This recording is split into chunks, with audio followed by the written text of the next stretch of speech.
महाशिवरात्रि एक रात जब हर भक्त अपने आराध्य से कुछ न कुछ मांगने आता है, लेकिन कुछ मन्नतें ऐसी होती हैं जो सालों तक अधूरी रहती हैं। 22 साल पहले इसी रात एक मां ने शिव से प्रार्थना की थी, हे महादेव, मेरा बिछड़ा हुआ बेटा मुझे लौटा दो। वो नहीं जानती थी कि उसकी ये पुकार उसे वहां ले जाएगी जहां न उसके समाज की पहुंच थी, न उसकी कल्पना की। उसने हजारों किन्नरों में से एक का हाथ पकड़कर उसे बाकी किन्नरों से अलग कर दिया और कहा, तुम किन्नर नहीं हो। एक मर्द का क्या काम किन्नर अखाड़े में? यह सवाल एक साध्वी के किन्नर अखाड़े की महामंडलेश्वर बनने के बाद विरोधी दल द्वारा उठाए गए सवालों का जवाब नहीं था, बल्कि इसने एक नया सवाल भी खड़ा कर दिया था। हजारों किन्नरों के बीच एक मर्द को उसने कैसे पहचान लिया? जबकि गामा, जो बचपन से किन्नरों के बीच पला बढ़ा था, खुद के किन्नर ना होने पर हैरान था। उसे आज पहली बार पता चला कि वह एक किन्नर नहीं बल्कि एक नॉर्मल मर्द है। महामंडलेश्वर ने गामा की आंखों में झांका और देखा कि कैसे वह 22 साल पहले नासिक के कुंभ मेले में भगदड़ के दौरान अपने परिवार से बिछड़ गया था। जब मेले में एक सांड घुस आया था और सभी लोग अपनी जान बचाकर भाग रहे थे, तब किन्नर गायत्री ने देखा कि एक छोटा बच्चा बिल्कुल रास्ते के बीच पड़ा हुआ है, जिसे भीड़ या सांड कुचल सकते हैं। उसने सांड के सामने आकर पहले बच्चे की जान बचाई और फिर पूरे मेले में घूम घूम कर लोगों से पूछा, ये बच्चा किसका है? जब कोई जवाब नहीं आया तो गायत्री उसे अपने साथ घर ले आई। बच्चे को नहलाते समय गायत्री ने उसके गले में एक तावीज देखा। जब उसने वह तावीज खोला तो उसमें से एक कागज का टुकड़ा निकला जिस पर एक फोन नंबर लिखा था। गायत्री ने उस नंबर पर कई बार फोन किया, लेकिन जब किसी ने फोन नहीं उठाया तो उसने वह कागज फेंक दिया और बच्चे को हमेशा के लिए अपना लिया। यह बात सुनकर सभा में मौजूद सभी किन्नर गामा को अखाड़ा छोड़ने के लिए कहते हैं, गामा, तुरंत ये अखाड़ा और सभा छोड़ दे, तूने हमारे साथ धोखा किया है।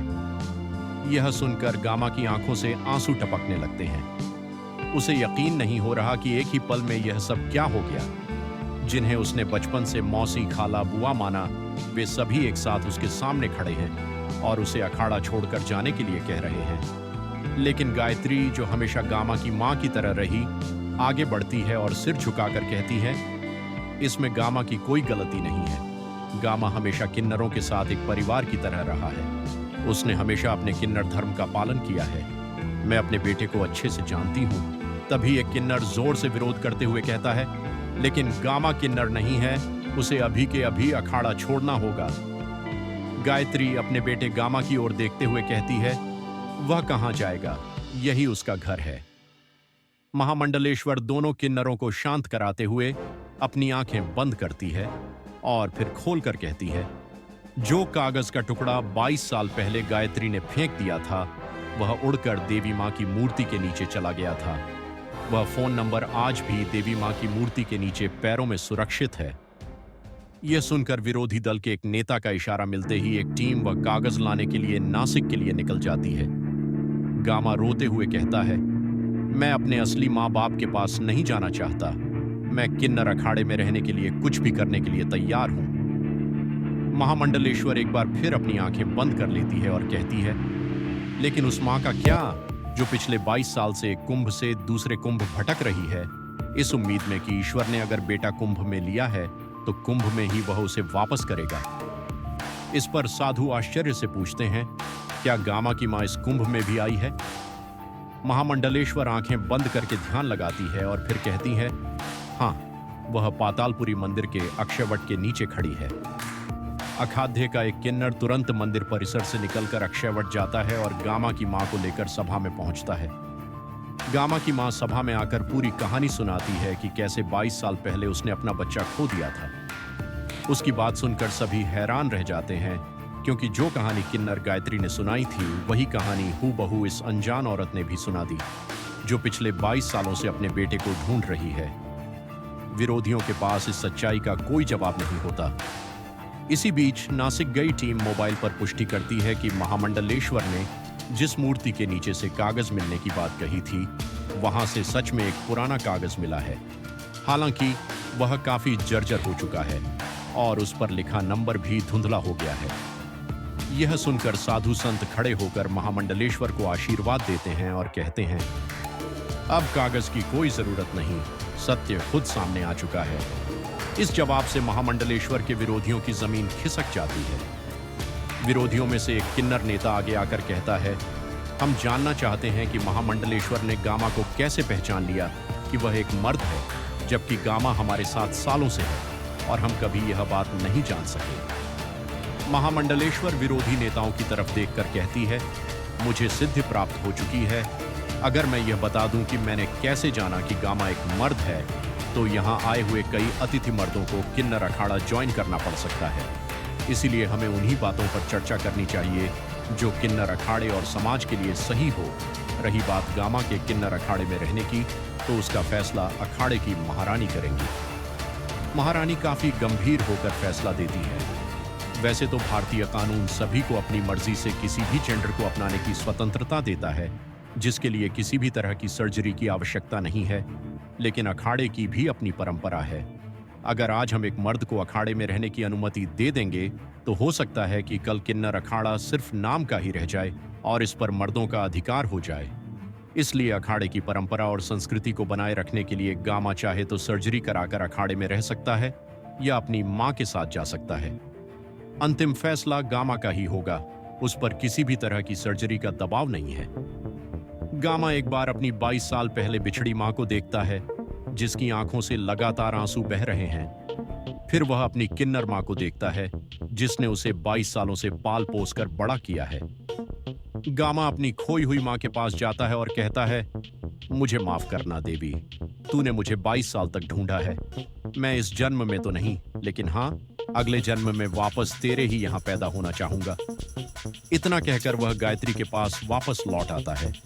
उसके चाहने वाले किन्नर आगे बढ़कर उसे गले लगा लेते हैं और कहते हैं, बस एक छोटी सी सर्जरी के बाद तुम फिर से हमारे साथ होंगे।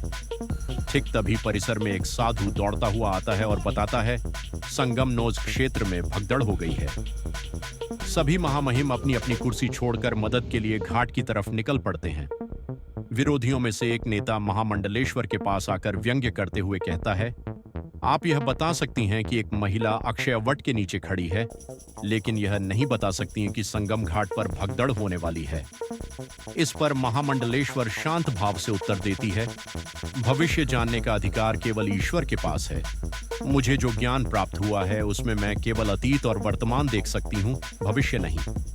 भगदड़ के अगले दिन एक 45 साल की औरत संगम घाट पर काफी दुखी मन से बैठी है। तभी एक साधु आकर उससे पूछता है, तू इतनी दुखी क्यों है? औरत घाट को देखते हुए कहती है, ये भगदड़ कब थमेगी? साधु उसकी आंखों में देखते हुए कहता है, ये सब परमात्मा की माया है। तू फिक्र क्यों करती है? जो तूने 22 साल पहले खोया था, वह तुझे महाशिवरात्रि के अंतिम दिन मिल जाएगा। इतना कहकर साधु वहां से चला जाता है। शिवरात्रि की रात, जब पूरा संसार भगवान शिव की भक्ति में लीन होता है, उस समय एक मां अपने खोए हुए बेटे की तलाश में अखाड़े के द्वार पर खड़ी थी। गामा ने हाथ जोड़कर कहा, आज मैं अपना सर्वस्व शिव के चरणों में समर्पित करता हूं। और पूरे अखाड़े में जयकारों की गूंज उठी।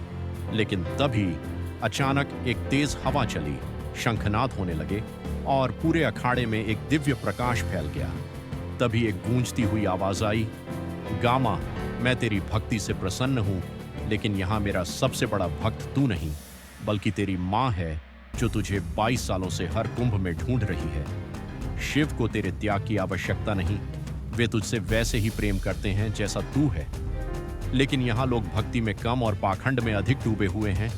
ये सारा तमाशा मुझे प्रसन्न करने के लिए नहीं, बल्कि सत्ता प्राप्त करने के लिए किया गया है। गायत्री, महामंडलेश्वर, जिन्हें तू अपना मानता था, वे सब इसमें शामिल हैं। ये सुनते ही पूरा अखाड़ा स्तब्ध रह गया। उसी क्षण जय महाकाल के गगनभेदी उद्घोष से वातावरण गूंज उठा। गामा ने अपनी मां का हाथ थामा और बिना पीछे देखे अखाड़े से बाहर निकल गया। पीछे जनता ने सत्ताधारियों और विरोधियों को एक साथ घेर लिया, क्योंकि फैसला सिर्फ शिव का था, न कि किसी महारानी या महामंडलेश्वर का।